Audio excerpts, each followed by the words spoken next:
The chairman of the Nigerians in Diaspora Commission, NIDCOM, Abike Dabiri-Erewa, has been labeled grandmother of bigotry for amplifying an ex-post that referred to Igbos, citizens of Southeast extraction, as monkeys and gorillas. Recently, Mrs. Dabiri-Erewa reposted a post by one of her followers, Wale Akerele, lauding her efforts while referring to Igbos as monkeys, children of gorillas and bastards. Here is a quote: "My sister, you are doing well. Allow those monkeys to continue to make unnecessary noises. They are born to be ungrateful people.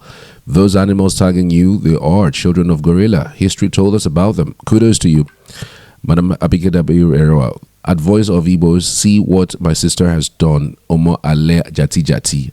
Akerele posted.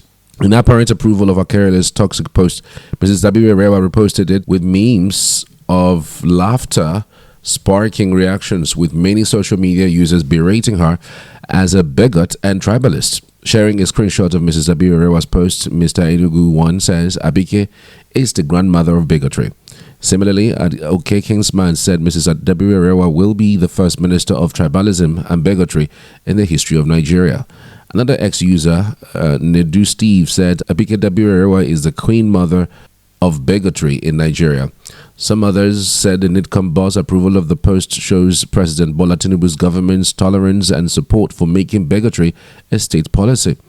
Activist Aisha Yusufu wrote, "Whenever you think this woman wouldn't go lower, she finds a way of really digging in and finding a new low. The bigotry you have seen online has support from their leaders. What a despicable shame."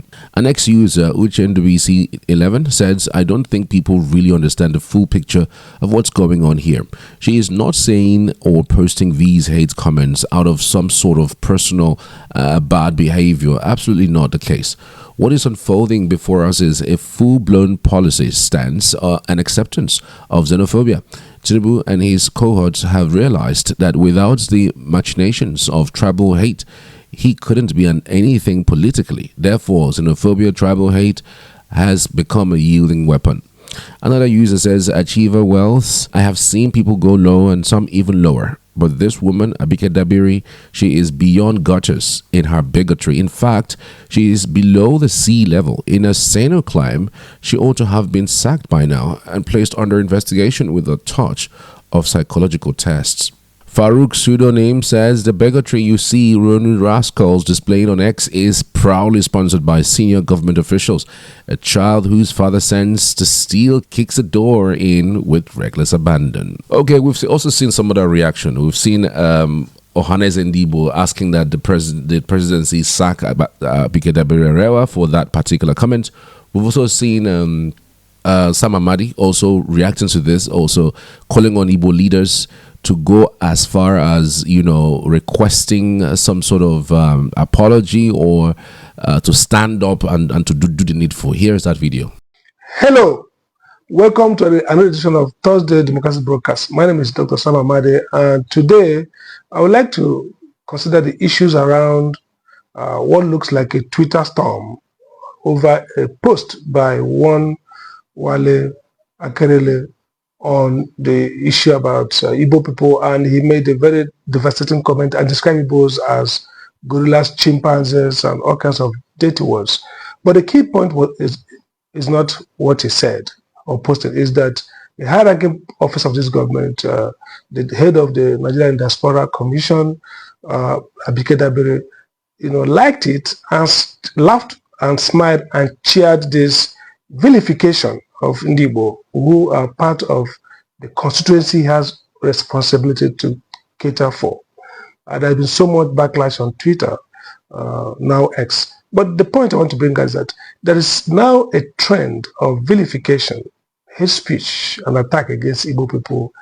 It's manageable if it was something by a low-ranking ordinary citizen. There's so many crazy people out there online. But when government officials, we see that in Lagos with aids of Shayolu and now with the aid of Mr. President. The question is, why are these public officials, pushed to affirm hate speech, very murderous hate speech against Igbos? And what are the Igbo leaders doing to draw attention to Mr. President and their principals to stop this? Let's not forget that today narratives control almost everything. And what that means is that if you allow people to stigmatize the people, it badly in this way, it can affect both economic, social, and political outcomes. So I expect more robust, pushback by Igbo public office leaders, talking to these people and controlling this epidemic that might bring us, God forbid, back to the past history of attack, mass violence against Igbos. Please, let's rise up and defend our name. Onyekwe, Chiekwe, Ndewono. Okay, so guys, I this is not the first time that Igbos have been used as punching bags. I mean, it's become a norm. And quite frankly, the Igbos really don't care about these things.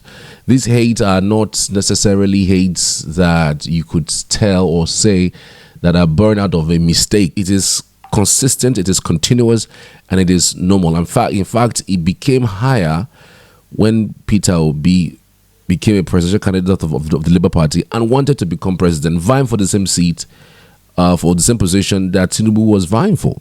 I mean, we've seen this bigotry come from the north mostly in the past. Under Buhari, Igbos faced the same thing. And then under Yoruba leadership of Tinubu, we're even seeing worse. Remember, as soon as the elections ended, in fact, before the elections in 2023, there was a palpable fear in Lagos about the breakdown of law and order. Remember the threat that was given to Igbos to vacate Lagos if they're not going to vote a certain party. Remember also there was, after the election, we had Bayo Onanuga, who is a spokesperson for the presidency, saying some things like, never again would we allow Igbos to influence our elections in the future. Like, you hear things like that said, and then I'm not surprised, because if the president really doesn't like the kinds of things that his people does, I'm not sure that they will do it. They would have called them to caution, or better still, relieve them of their positions. But these are state-sponsored bigotry against a group of persons. Igbo man, they say, is the only person who will leave his home, leave everything in the village, and travel as far as Jigawa to build an entirely different livelihood. And he succeeds. Yes, an Igbo man is that kind of person that is enterprising. He wants to explore further. He wants to build wealth. He wants to grow a family wherever he goes. And that's the reason why you can find them anywhere around the world. I mean, these are the things that you see happen and you see play out. The government doesn't react to it. And then when we are close to an election, it then escalates. You now start seeing Igbos and Yorubas having issues in Lagos. You now start seeing Igbos and Hausas having issues in the north. It's just crazy. It's just crazy. And Igbos have really suffered since 2015, since Goodluck Jonathan left power in 2015. Successive government that have taken over have been unfair to the Igbo people. When the Igbos now start saying that they want to leave, they want to leave this country and maybe form their own country, then people start having issues with that. If somebody doesn't feel like he's welcomed in the country, if somebody doesn't feel like they are not part and parcel of governance of the country, why on earth should you force them to be part of you? I mean, give them Biafra, let them go, let them have their own country, so that everybody would just be fine. But no, we're in a situation where we wouldn't want you to partake in the goods of life, in the goodies, on the governance and the structure and the dividends of democracy, but yet you don't want them to leave. What kind of democracy is that? It's crazy, man.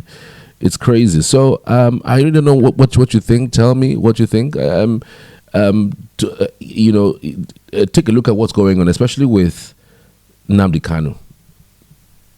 Nnamdi Kanu was incarcerated, for how long now? And he is still being incarcerated. He's still being incarcerated. Under a Yoruba leadership, a man who actually sponsored and was part of Nadeko. When you see these things and you see the history of this country, it's just basically about people who are not given the opportunity to be part of the plates. If they were part of the eating of the country, and there wouldn't have been any of those struggles of some sort. You would think that Tinubu would do well in terms of the struggle of some sort. Tell me what you think. I'd love to hear from you as always.